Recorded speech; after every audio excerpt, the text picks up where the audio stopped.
เด้ตอกไม้ใส่ต้นมะฮุง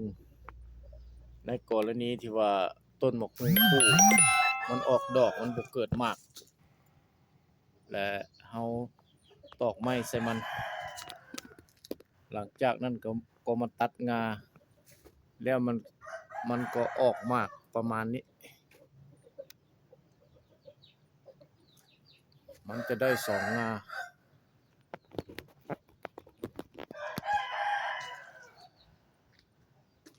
ออกผลดก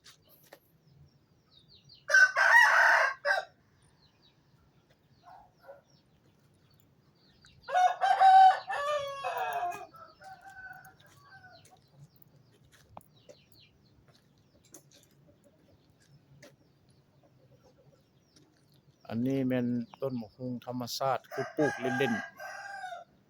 ๆมันเป็นต้นมะฮุงผู้เอามาตัดตอกไม้ใส่